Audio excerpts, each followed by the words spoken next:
ਅੱਛਾ ਭਾਈ ਜ਼ੁਬੈਰ 15 ਸਾਲ ਪਹਿਲਾਂ ਯੂਨਾਨ ਦੇ ਲੋਕ ਬਹੁਤ ਜ਼ਿਆਦਾ ਅੱਛੇ ਸਨ ਜਾਂ ਹੁਣ ਬਹੁਤ ਜ਼ਿਆਦਾ ਅੱਛੇ ਨੇ? ਨਹੀਂ 15 ਸਾਲ ਅਲਹਮਦੁਲਿਲਾ ਬਹੁਤ ਜ਼ਿਆਦਾ ਅੱਛੇ ਹਨ। ਜਿਹੜੇ ਨਾ ਅਸੀਂ ਜਦੋਂ ਆਏ ਹਾਂ 15 ਸਾਲ ਪਹਿਲੇ ਤੇ ਸਾਡੇ ਨਾਲ ਤੇ ਸਾਨੂੰ ਕੱਪੜੇ ਤੱਕ ਖਾਣਾ ਤੱਕ ਜਿਹੜੇ ਨਾ ਗਰੀਕਿਆਂ ਨੇ ਜਿਹੜੇ ਨਾ ਦਿੱਤਾ ਹੈ।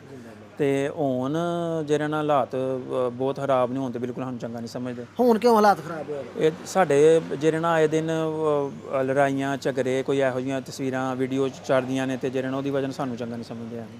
ਠੀਕ ਹੈ। ਅੱਛਾ ਤੁਹਾਨੂੰ ਲੱਗਦਾ ਕਿ ਪਾਕਿਸਤਾਨੀ ਕਮਿਊਨਿਟੀ ਸਿਰਫ ਇੱਥੇ ਬਹੁਤ ਜ਼ਿਆਦਾ ਖਸਤਾ ਹਾਲ ਹੈ ਤੇ ਉਹਦੀ ਵਜ੍ਹਾ ਕੀ ਹੈ?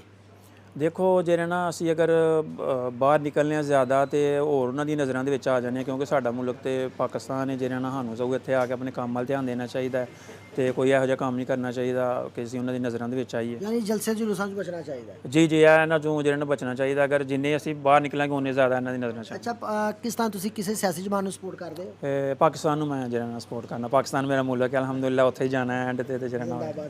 ਅੱਛਾ ਪਾਕਿਸਤਾਨ ਵਾਸਤੇ ਤੁਹਾਡੀ ਇਹ ਫੀਲਿੰਗ ਹੈ ਕਿ ਪਾਕਿਸਤਾਨ ਮੇਰਾ ਮੁਲਕ ਹੈ, ਯਾਨੀ ਘਰ ਹੈ, ਉੱਥੇ ਹੀ ਹਾਂ ਜਾਣਾ ਔਰ ਪਾਕਿਸਤਾਨ ਨੂੰ ਹੀ ਸਪੋਰਟ ਕਰਦੇ ਹੋ? ਪਾਕਿਸਤਾਨ ਵਾਸਤੇ ਤੁਹਾਡੀ ਇਹ ਖਿਆਲ ਹੈ ਤੇ ਯੂਨਾਨ ਵਾਸਤੇ ਵੀ ਇਹੀ ਫੀਲਿੰਗ ਹੈ? ਅਲਹਮਦੁਲਿਲਾ ਯੂਨਾਨ ਵਾਸਤੇ ਵੀ ਇਹੋ ਫੀਲਿੰਗ ਹੈ ਤੇ ਅੱਲਾਹ ਤਾਲਾ ਨੇ ਸਾਡੇ ਰਿਜ਼ਕ ਲਾਇਆ ਤੇ ਅਸੀਂ ਖਾਂਦੇ ਹਾਂ ਪੀਂਦੇ ਹਾਂ, ਹਰ ਚੀਜ਼ ਜਿਹੜੇ ਨੇ ਇੱਥੋਂ ਮਿਲਦੀ ਤੇ ਇਹਨਾਂ ਵਾਸਤੇ ਤਾਂ ਕਦੀ ਅਸੀਂ ਬੁਰਾ ਸੋਚ ਨਹੀਂ ਸਕਦੇ। ਯਾਨੀ ਜੋ ਪਾਕਿਸਤਾਨ ਵਾਸਤੇ ਉਹ ਯੂਨਾਨ ਉਹ ਵਾਸਤੇ। ਹੀ ਯੂਨਾਨ ਵਾਸਤੇ ਅਲਹਮਦੁਲਿਲਾ। ਜੀ ਬਹੁਤ ਸ਼ੁਕਰੀਆ।